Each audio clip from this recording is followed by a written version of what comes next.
ginnaaw bi ñu leen nuyoo di leen dalalaat ak jàmm ci seen bii di Leader TV di wax ni bu leen fàtte abonné gannaaw loolu ñu ñëw ak yéen ci revue de presse nag ñoo ngi ci njëkk record ma nga fasal l'international sénégalais bii di Sadio Mané moom mii gannaaw bi nga xamee ni jox nañ ko ballon d'or bi démb foofee sa Rabat nekk foofee sa Maroc moom Sadio Mané mii mi nga xam ne naan dama xiif dama bëggaat yeneen trophée gaynde gu xiif nag musiba la ba tey journal bi ñoo ngi fiy fekk muy fasal naan le Sénégal rafle tout Sénégal gii jël na lépp ma ni ko waxuma la raafal mais razzia la def lépp la ramassé Sénégal gannaaw bi nga xamee ni jox nañ ko joueur bi nga xam ne Sadio Mané nga xam ne mooy joueur africain bi gën a xarañ ci at mi Aliou Cissé mii mooy entraîneur bi nga xam ne moo gën a xarañ ci at mi ba tey journal bi mi ngi fesal équipe bu Sénégal bi nga xam ne mooy équipe bi nga xam ne moo gën a xarañ ci at mi Pape Ousmane Sakho mii nga xam ni mooy joueur bu dàq bi ci at mi nekk foofu sa Zimba ba tey journal bi mi ngi fesal kii nga xam ne mooy xale bii nga xam ne moo nekk xale bi nga xam ne moo gën a xarañ ci at mi ci wàllu football ñu gën ko xam ci Pape Makhtar Sarr nekk foofee sa Tottenham xanaa dañ leen ciy félicité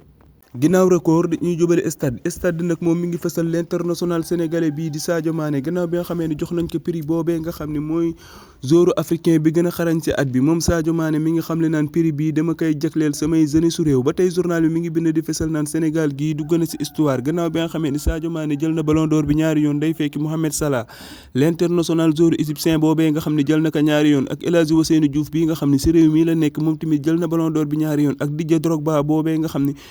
yàlla moom tamit jël na ballon d'or bi ñaari yoon ba tey journal mi ngi bind di fesal naan Pape Ousmane Sakho mi gannaaw bi nga xamee ni moom nu jox ki nga xam ne moo dàq bii ci at mi moom Pape Ousmane Sakho mi fekki na kookee di Pape Bouba Diop nga xam ne jëloon na prix bi 2002 ba tey journal bi mi ngi bind di fesal naan Sénégal gii mi ngi ci kaw Afrique gépp gannaaw bi nga xamee ne ramasse na lépp foofee sa Maroc ba tey journal bi mi ngi bind di fesal naan nguuru Macky Sall gii nguur gu neex la ci wàllu football sénégalais ginnaaw stade dañuy jubali réew mi quotidien nag moom mu ngi fësal CAF Award 2022 mooy cérémonie football boobee nga xam ne doon nañ ko def foofee sa Rabat nekk foofee sa Maroc gannaaw bi nga xam ne Sénégal raafal na lépp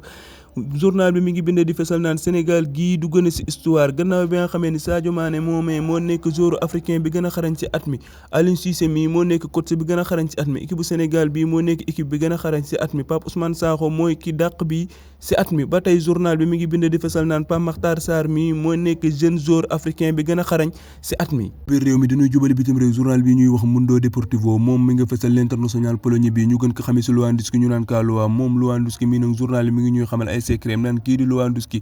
lu tax condition physique am gën chaque jour di gën a avancé moom Lewandowski mii bi muy commencé carrière am dafa daan liggéey ci wàllu physique looloo ko may ba léegi mu continuer di doxal di marqué ay bii ba tey journal bi mi ngi ñuy xamal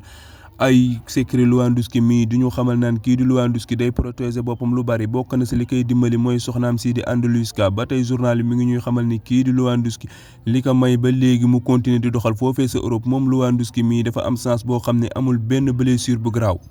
ginnaaw Mundo Deportivo dañuy des foofee sa bitim réew journal bi ñuy wax Marca moom mi nga fësal l'international joueur belge bi nga xam ne ma nga foofee sa Atlético Madrid moom mii xale bii mi ngi am ci fanweeri at ak ñett salaire bi nga xam ne ñoo ngi ko koy fay foofee sa Atlético Madrid mi ngi toll ci 16 millions d'euros moom xale bii gannaaw bi nga xamee ne mi ngi doon def benn interview mi nga xam ne naan ñun fii ci Atlético Madrid am na ñi nga xam ne dañuy sacrifier seen bopp pour Atlético Madrid am ndam